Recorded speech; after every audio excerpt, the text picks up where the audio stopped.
At the northernmost edge of Sri Lanka lies the Jaffna Peninsula, a land shaped by the sea, wind, and centuries of human history. Separated from the rest of the island by lagoons and salt flats, Jaffna has developed a distinct cultural identity rooted in Tamil language, Hindu belief, and strong community ties.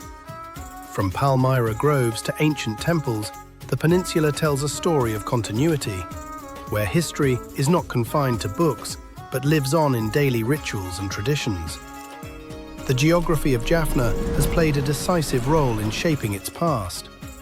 Surrounded by the sea on three sides, the peninsula became a hub for maritime trade linking South India and Sri Lanka. Early Tamil settlements flourished here, influenced by South Indian kingdoms and Hindu civilization. By the medieval period, Jaffna emerged as the center of a Tamil kingdom, with kings who patronized temples, literature, and education. Hinduism became deeply woven into governance, social life, and cultural expression. In the 16th century, European colonial powers arrived, bringing profound change. The Portuguese dismantled the Jaffna kingdom and destroyed many Hindu temples, attempting religious conversion. Later, Dutch and British rule introduced new administrative systems and Western education. Despite these pressures, Hindu traditions survived, often practiced privately or rebuilt after periods of destruction. This era shaped a resilient cultural identity that balanced adaptation with preservation.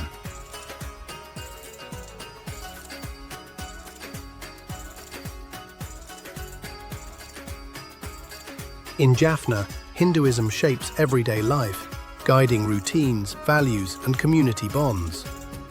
Before sunrise, homes awaken with incense and temple bells. Families light oil lamps and offer flowers at small household shrines, marking the start of the day. Religious calendars shape meals and fasting. Life events, birth, marriage, and death, follow rituals and ancestral traditions, connecting the sacred to daily life. Temples are more than places of worship, they are centers of learning and culture. Children learn classical music, Bharatanatyam dance, and Tamil devotional texts. Festivals are practiced for weeks, blending devotion with community celebration. The Nallur Kandaswamy Kovil exemplifies this vibrant culture. During its annual festival, thousands of devotees fill the streets, pulling chariots, offering prayers, and participating in rituals that unite generations. Even simple acts, drawing kolam, preparing offerings, or sharing meals, carry spiritual significance. In Jaffna, Hinduism is not separate from life. It connects the past with the present, individuals with the community, and the ordinary with the sacred. Jaffna's temples are more than places of worship. They are cultural landmarks. Towering gopurams and carved stone walls reflect centuries of South Indian Hindu influence.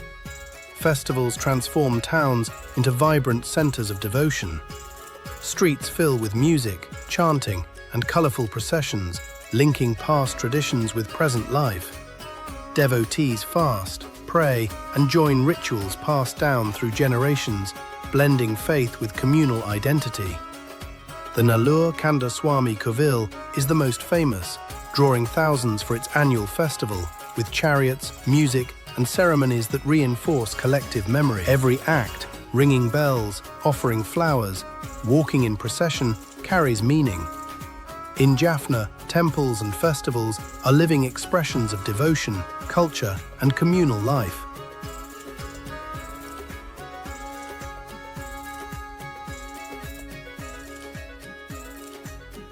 In the northern plains of Sri Lanka, especially in the Jaffna Peninsula, social life has long been shaped by an invisible but powerful force: caste.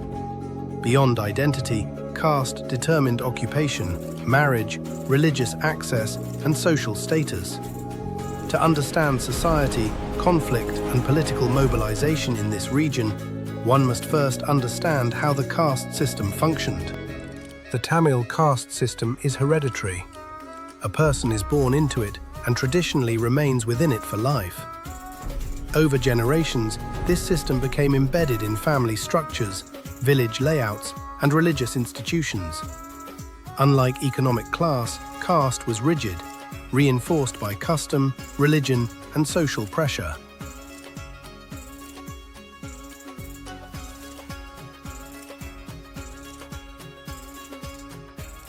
Traditionally, Tamil society in Jaffna was divided into two broad categories: unclean or lower castes, and clean or higher castes. Each caste had defined roles, privileges, and restrictions. At the top were the Brahmins, temple-centered priests of Indian origin, responsible for religious rituals and ceremonies. Closely associated were the Adi Saivas, who served as temple priests across many high caste temples. The most dominant group was the Vellalar caste, landowners and farmers who formed nearly half of Jaffna's population. They controlled land, agriculture, temple administration, and social authority.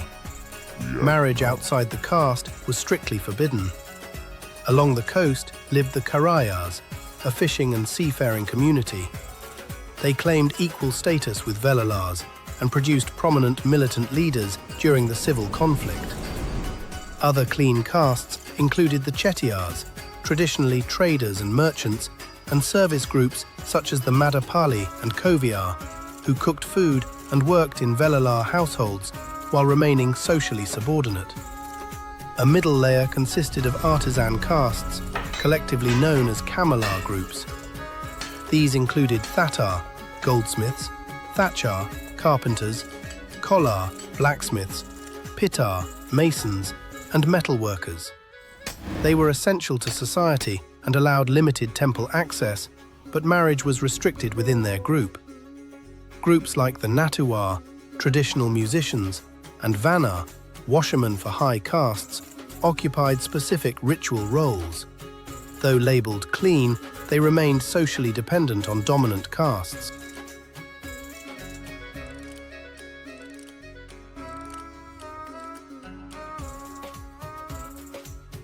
At the bottom were castes labelled unclean, facing severe discrimination. The Palar were agricultural labourers who worked Vellalar lands. The Nalavar tapped toddy from palm trees. The Ambatar served as barbers, while Kusavar were potters. Chakiliar worked with leather, and Parayar performed drumming and funeral duties. These communities were denied entry into major temples, forced to live in segregated areas, and confined to caste-based marriage. Today, caste discrimination has weakened but not vanished. Education and social change have challenged old structures, yet caste still influences marriage, identity, and memory. Understanding caste is essential, not just to understand the past, but to understand reconciliation, inequality, and social cohesion in Sri Lanka's north.